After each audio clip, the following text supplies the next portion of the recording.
Hello, I'm here at Beyond the Kitchen, and today what we're going to cover is the basic operations of the Vevor industrial mixer. I would like to disassemble, reassemble, and give some basic instructions on how to operate. So to get started, first we have this cage that protects you from being able to reach in while the mixer is in operation. This cage must be closed or it will not operate. But to disassemble, we're going to open the cage. There are a couple of brackets on the side that hold the bowl in. So we're going to take those off. We're going to give it a little bit of a jolt.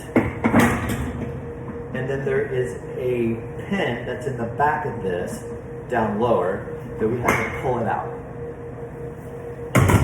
And then it can be washed and rinsed and sanitized and all those kinds of things. And then let's pretend that happened. Now we're coming back and we're going to put it back together. You have a pin on the back where there's a hole in the back of the mixer that has to go in. Okay, it is in. Now this is just barely sitting on these pins. You got to give it a little bit of a push. It's on, and then we're going to put the brackets back on. Okay. And now we're going to, if we were going to actually be making something, we put all our ingredients in. We could put on our paddle or one of these items as well, but we're going to use the paddle for this. There is a notch in the paddle, and there's a pin on this area that turns. Lift it up, twist it into place, it locks in solid. Then we're going to close the cage. Now this part is a little hard to remember sometimes, or at least it was for me, that this item right here says stop. You actually have to twist this. The arrows are showing you which way to twist it toward the wall, and then you can press the green button. And voila, it begins to work. To stop, when you're done mixing, hit the red button again.